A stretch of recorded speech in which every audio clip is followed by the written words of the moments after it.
Right then, starting at only $700, OnePlus has given us something new, impressive, and most importantly, competitive. Now, what seems to be the new standard for flagship phones this year, the 11 comes with the new Snapdragon 8 Gen 2, of course, 8 or 16 gigs of the new LPDDR5 RAM, and 128 or 256 gigs of storage with the new UFS 4.0 storage tech. But if you go with the 128 gig version, it uses UFS 3.0 tech instead, which makes no sense to me, but it is what it is, I guess, and you likely won't notice the difference between the two anyways. The design isn't that different from past OnePlus phones though, like we've still got those rounded sides with a flatter display panel, but the glass is still curved a bit, which most users are starting to prefer less than a completely flat glass display. Now, the alert slider's back, which is awesome, but Jesus Christ, what's with the bloody rear camera setup? Look, I know everyone's taste is different, but I mean, come on man, this is starting to get out of hand, like what's next?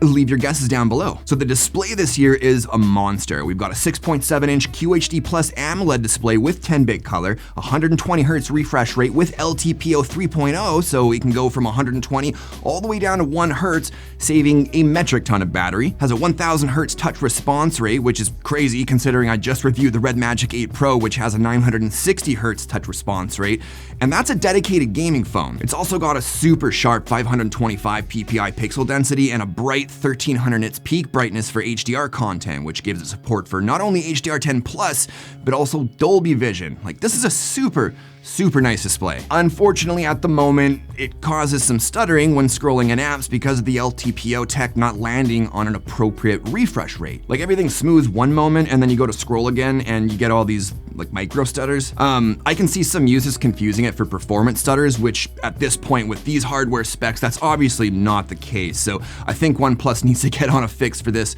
real fast. Now, the optical fingerprint reader doesn't seem to be any faster, slower, or more accurate than the past, and personally I'm okay with that because it works just fine. The speakers sound great. The lows really need to be improved on, but the mids and highs are pretty spot on, so I'm happy with that too. Now, I'm sure most of you have already seen a bunch of benchmark scores, so you know it's one of the fastest phones on the market right now when it comes to things like everyday general usage, but also image and video processing, along with a bunch of other things most users don't really need or care about.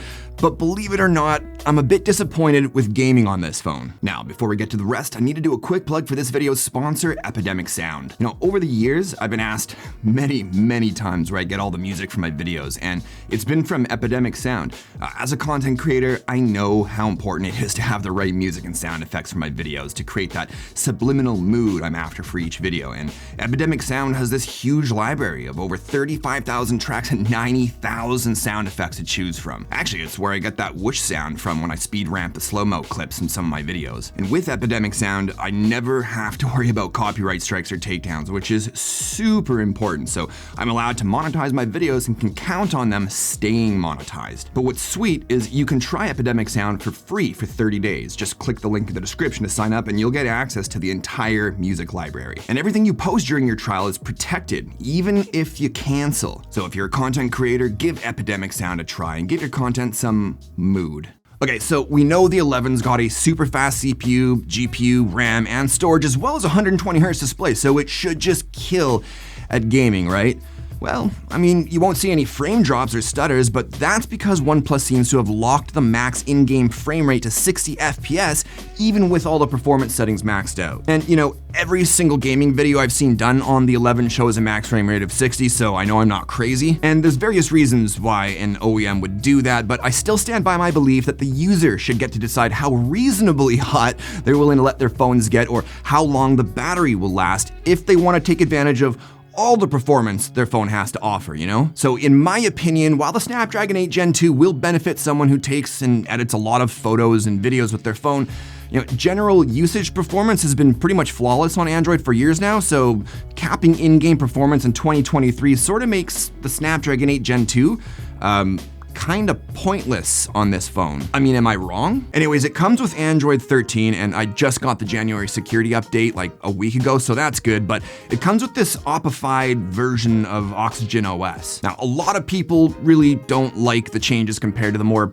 pure days, if you will, but aside from the consistent OnePlus account login reminder in the settings, I actually like it. Like, there's a serious amount of user customization settings and special features throughout, and aside from a small number of completely unobtrusive OnePlus apps that can all be uninstalled, there's no bloatware or unwanted apps. So I guess I don't really understand what some other users are complaining about. Maybe they've got the global version and the software's a bit different. Now, power drain with the 5,000 milliamp hour battery is like slow, dude. Like, I'll charge it to 100, walk away for a few hours without using it, come back, and it's still at 100%. I don't know how that works, but I'm not gonna complain. Now, usually with mixed usage, I'll get between 7 to 8 hours of screen on time, leaning towards 8 hours, and that's with the display resolution set to QHD+, high refresh enabled, and like 60, 70% brightness. Like, that's an easy 2-day battery life for most people. I mean, I don't know what else to say other than that's really impressive. Now, we don't get wireless charging. Again, not a big deal for me, but I would have really liked it because my bedside smart clock has a wireless charging pad that I'd like to use, but instead we get an 80-watt SuperVOOC charger that'll fill this sucker up from 1 to 100 in 27 minutes. Dude, that's an average poop session for me. Like, from squat to wipe, it's fully charged. Okay, we should probably talk about the cameras now. So we got a 50 megapixel main shooter that bends down to 12.5, I think, and there's a 48 megapixel ultra wide, and then there's a 32 megapixel 2x telephoto, which at this point is like, why? Anyways, folks, the pictures are fantastic. They're super clean, clear, and crisp, great detail, great exposure, colors are awesome, and I really like what it's doing with the shadows.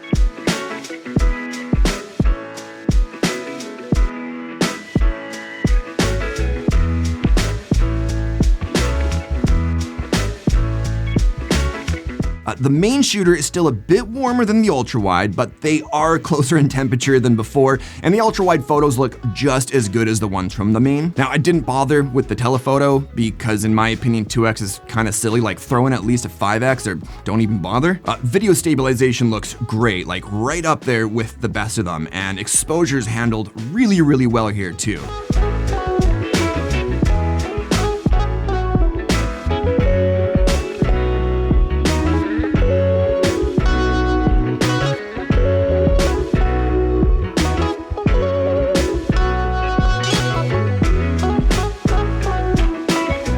The 16 megapixel selfie cam does really well too. Skin tones look awesome. I wouldn't say it's super accurate, but more like flattering, which I prefer.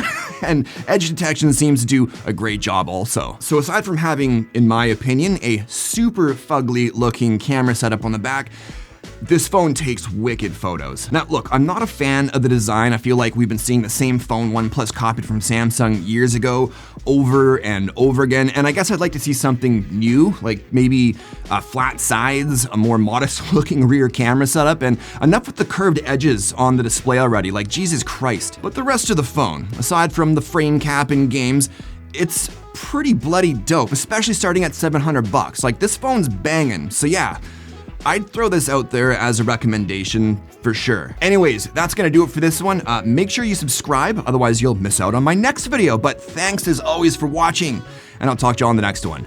Cheers.